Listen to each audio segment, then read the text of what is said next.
Friday, October 21st, 1966. A damp, gray fog is hanging low over the slate rooftops of Aberfan, a tiny coal mining village in Wales. Inside these houses, kids are just pulling on their school jumpers, lacing up their shoes, and finishing off the last spoonfuls of their morning porridge. You know, it's the very last day before the half-term holiday, so the excitement is palpable. But they are completely, blissfully unaware of what is looming right above their heads. Suspended up there in the gloom, directly above the village, is a man-made mountain. A massive, soaking wet, black pyramid of coal waste that everyone just calls tip number 7. To the people living there, it's just part of the scenery. Down in the valley, the kids file into their classrooms at Pantglas Junior School and start singing their morning hymn, All Things Bright and Beautiful. Their voices are rising up, sweet and clear. But 200 feet above them, that mountain has already started to move. To give you a sense of scale, this towering pile of slag and pulverized stone reached a staggering 111 feet into the sky. And here is the absolutely crucial detail: its foundation. For 8 long years, the National Coal Board had been dumping thousands of tons of waste onto this steep slope. The catch? They built it directly on top of a well-mapped, active natural spring. I mean, a spring so obvious that any first-year surveying apprentice could have pointed it out. So, you might be wondering, was this just some freak, unpredictable act of nature? Absolutely not. The warnings had been piling up for decades. Older tips had slipped back in 1944. Tip number 7 itself even slumped in 1963. Local mothers were terrified. They wrote these frantic letters, signed petitions, pointing out the slurry leaking toward their back gardens and the school. They saw it coming, and they said so out loud. But the National Coal Board, which was run by this incredibly imperious guy named Lord Alfred Robins, basically brushed off the entire community with just staggering arrogance. Their response to these terrified mothers was literally, "Tips do not move. The science is sound. Go back to your kitchens." Well, as the autumn of 1966 brought weeks of record-breaking rain, water was pooling deep inside the tip. That underground spring was doing its patient, terrible work, turning all that solid rock into a liquid just waiting to pour. Fast forward to 9 a.m. on that Friday morning. The tip gang arrives at the summit to dump fresh waste, and they find something that makes their blood run cold. The crest of the tip has just sunk. Where there should be a peak, there's a 10-foot crater. The men just stare at it, realizing exactly what's happening right above the sleeping village. The immediate question, right, is why didn't they just warn the school? The men desperately sprint to the telephone hut to radio down to the colliery and sound the alarm.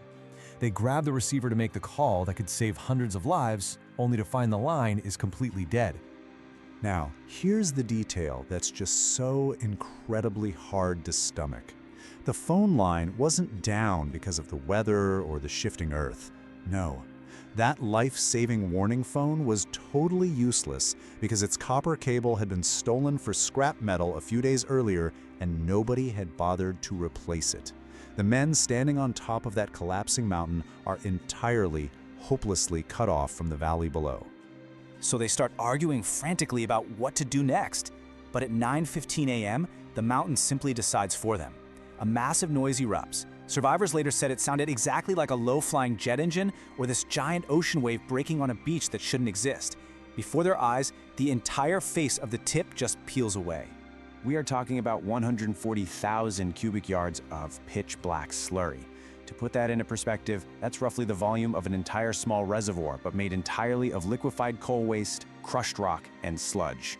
And it starts hurtling down the mountain.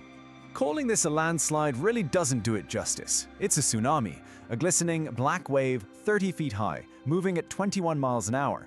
It churns down the wet flank of the hill, swallowing up massive trees and boulders.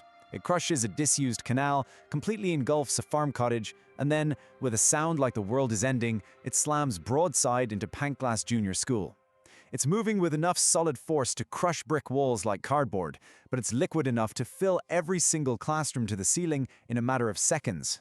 Down in the village, the morning fog and the black slurry mix into a darkness so thick that frantic mothers running up the street literally can't see their own feet.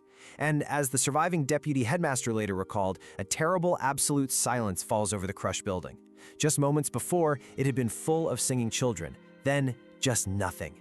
Within minutes, miners are digging with their bare hands, clawing desperately at the wet black mass. The final toll of that morning is just agonizing. 144 lives lost. 28 adults, including teachers who died physically shielding their students, and 116 children. Nearly half of all the pupils enrolled at the junior school were wiped out in seconds. There were entire streets in Aberfan where by nightfall every single front door had lost someone.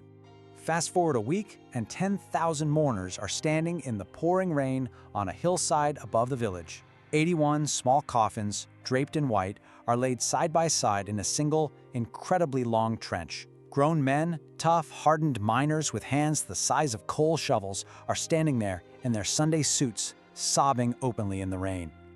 So, what happens next? The official government tribunal sits for 76 days, and its conclusion is one of pulverizing clarity.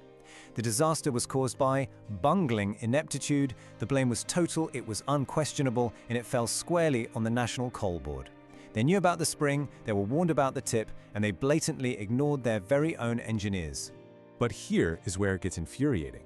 Despite having total, absolute blame laid at their feet, the consequences for the coal board were non-existent.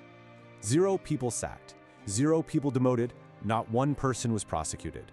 Lord Robens, the guy who didn't even bother to visit Aberfan on the day of the disaster because he was busy attending a university ceremony for himself, he offered a token resignation. The government refused it. He kept his job, his title, and his massive salary. Meanwhile, the public is watching all of this in absolute horror. And ordinary people from across the globe step up. Coal miners in distant countries send a day's wages. School kids empty out their piggy banks. Together, they manage to raise a massive disaster fund of £1.75 million to help the bereaved families and rebuild the shattered village. But the story takes one final, sickening turn that you honestly wouldn't believe if it weren't documented fact. The remaining coal tips were still looming over the village, totally terrifying the surviving parents. But the coal board, the very organization entirely responsible for the deaths, refused to pay the full cost to remove them. Instead, they forced these exhausted, grieving villagers to pay £150,000 out of their own public charity fund just to make their town safe. They quite literally extorted the victims to clean up the weapon. The village, with absolutely no fight left in them, just surrendered the money. And it sat like that, an open wound, for 3 decades. It wasn't until 1997, 31 years later, that a newly devolved Welsh government finally stepped in and returned that extorted sum back to the community. If you go there today, the hillside is cleared. There's a beautiful memorial garden sitting right where the school once stood. But every 21st of October, the bells ring out across a valley that knows exactly what absolute silence really means. A valley that will always remember the morning the children sang their hymn and the mountain answered.